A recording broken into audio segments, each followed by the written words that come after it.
could it be? With me, your man, Louie T. Welcome to a quick network update. First and foremost, I want to thank each and every single one of you for the well wishes and congratulations on the birth of my son. It was one of the most beautiful things I've ever seen and experienced in my life.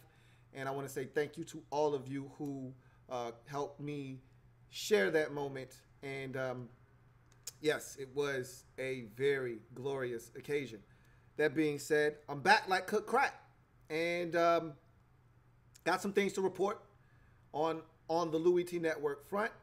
First and foremost, for the Survivor Pool, everyone advanced through to week number 3. It was an easy week, and I think most people understand the dynamic that exists now.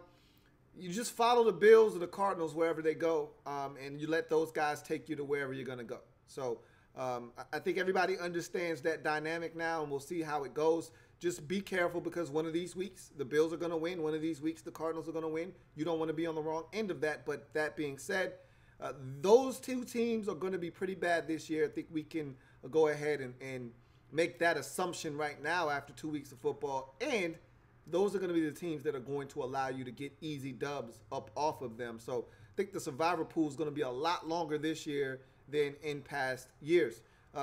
Also, big shout out to my man, Sean Hawk. For winning the winner weekly pick'em pool in week number 2. He took home the $100 purse that was up for grabs. And that was pretty impressive because this was not an easy week. Week 2 was not an easy week. You had a tie. Again, I can't remember the last time the first 2 weeks of the season ended in a tie. Hell, I can't remember the last time there was a season with 2 ties in it in general. Generally, you get 1 if you get any, but you don't get 2 in a season usually, and we've had 2 already in the first 2 weeks.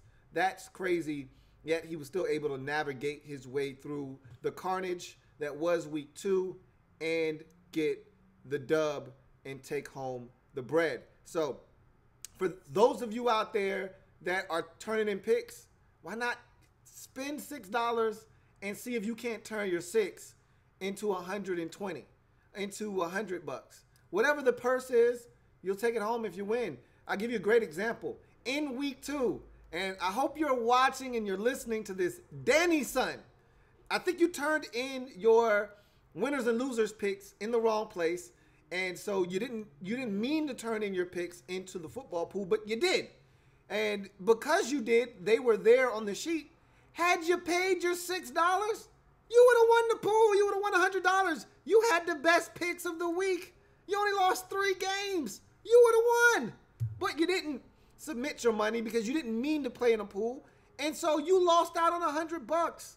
Dude, you could have won. You should have won. And that's what I'm talking about. If you're playing in winners and losers, I know everyone doesn't have PayPal. I know everyone doesn't have Cash App. But it takes you 2 seconds to sign up. And if you've got access to an account, and look, no one's trying to steal your money here. If you've got $6 and you've got picks that you're putting in winners and losers, why not? If you think you're good enough. Now, if you know you're putting in trash picks every week, I get it. I understand. There's no reason to double down on your trash-ass picks in winners and losers and in the football pool and donate $6. I get that. But if you feel confident in your picks, there's no reason why you shouldn't take your picks from winners and losers, double down on those joints, put in $6 and see if you can't parlay that 6 into 100 or whatever the pot is. I assume that it's going to continue to increase over the next couple of weeks and continue to grow as more people become more and more fond of getting into the pool, and more people just actually know about it. You know, still young in its infant stages, so not everyone has caught wind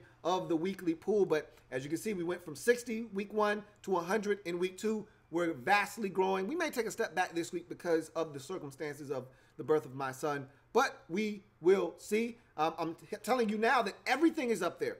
Winners and losers sheet is up and available, and the follow-along sheet is up, so the scores are up. Speaking of which, winners and losers, we've got a new leader in the clubhouse.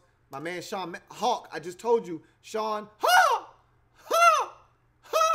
won the weekly pick'em pool.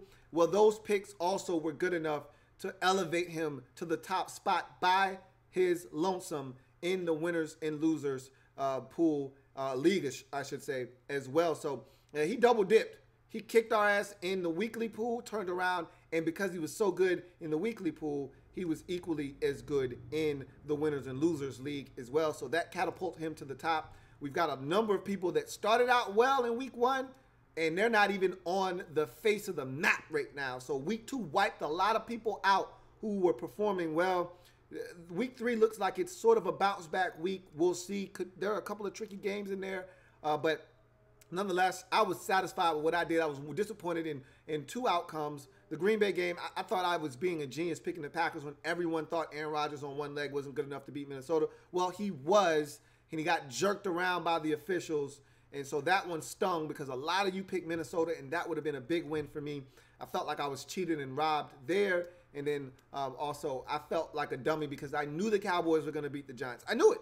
And I put it on the wrong sheet. I should have put it on the sheet that I put in for the Winners and Losers League. So I felt like I gypped myself of a dub because the Giants aren't a good football team. They're just awful on offense. And I knew that. And I said, and conversely, the Cowboys are really good on defense this year. I still don't believe in the Cowboys offense, but damn, they've got some defense this year. And you put those two things together, bad Giants offense, good Cowboys defense, the Cowboys were going to do enough to win, and that they did. And so I felt like I deprived myself of another W there. But all in all, I had a solid week, and I feel good about where I am. I'm in striking distance right where I need to be, and I feel like I will be able to make a power move here in the next couple of weeks nonetheless. Looking forward to seeing some more entries into the winners and losers, into the weekly pick'em pool, and also get your picks in for the weekly pick'em pool. I'm going to extend the window open right up until kickoff on Thursday Night Football because I understand that I'm a little late with everything because of the circumstances this week. And the same thing can be said for the winners and losers. I'm going to extend that out until the very, very tip of kickoff on Thursday Night Football. So right around 8 o'clock, I still want to get these sheets out in a timely manner. So I'll keep the sheet open until around 8. Same can be said for the survivor pool as well, but still get your things in on time. Again, for the most part, everyone already knows who they're picking in these games. You don't have to wait until tomorrow to figure out who you're going to pick in all of these games. For the most part, you have an inkling of who you're going to pick. There may be 1 or 2 games with some guys that may or may not play. You're not going to find out if guys are going to play by Thursday anyway. So,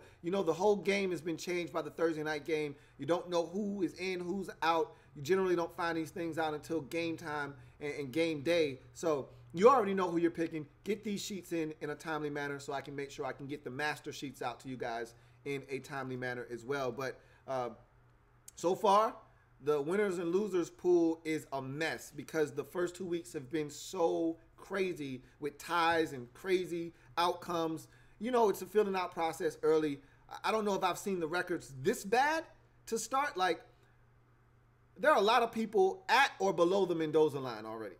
And normally in the first 2 weeks, you're supposed to be building yourself up for a couple of those tough weeks that are to come.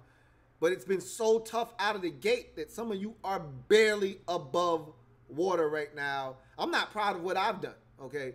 It's not pretty, but it's gritty, and I fully expect to get a dub when it's all said and done. And let me just tell some of y'all this. I know you guys are diehard lifers of your favorite teams, but you know your team is trash. You better stop picking your damn team. I'm just telling you right now. Y'all know who I'm talking about. You know who I'm talking to. I'm not going to say no names up here. To protect the innocent, I'm not going to say any names. But some of y'all are guilty of committing a serious sin of picking with your heart, not your head. Be smart. Don't be a retard. Let's get this thing right now. All right? So, with that being said, winners and losers, get your sheets in. All right, we had some people that didn't get their sheet in at all last week, and some of them I felt bad. You actually did really well in week 1, and you didn't follow up with a week 2 sheet. So, for those of you who didn't turn in a sheet last week, you don't turn in a sheet this week, you're done. Dunsky, out of the pool. Get your weekly pick'em pools in. Get your money in. You guys did a beautiful job of getting your money in last week. I didn't have to chase. I'm not chasing anybody down. You already know that. But I didn't even have to go looking for people last week. You know, everyone turned in their sheets. Everybody turned in their money in a timely manner. I love it. Want more of it. And of course, Survivor Pool, it's easy. All you gotta do is pick one game, get that in, so I can go ahead and get those masters out to all that are still involved. And remember, the Survivor Pool, $110, guys. That's what's on the line.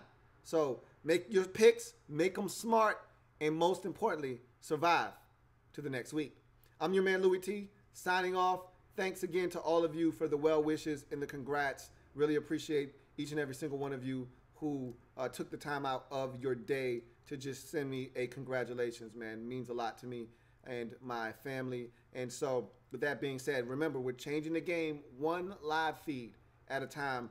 I will see you guys next time. As a matter of fact, Redskins fans, we got a Redskins report a little later on tonight, so stay tuned for that. But in any event, I will see you guys, the rest of you who don't join me for the Redskins report tonight, I will see you guys for Thursday night football overtime. Get your stuff in, guys. Get it in. Get your money in. Get your sheets in. Get it in. Everything is up on the site that you need. If you have any questions, you know how to find me. Hit me up, louietnetwork@gmail.com. That's the fastest way to get me. All right? See you guys next time. Have a good one. Louie T.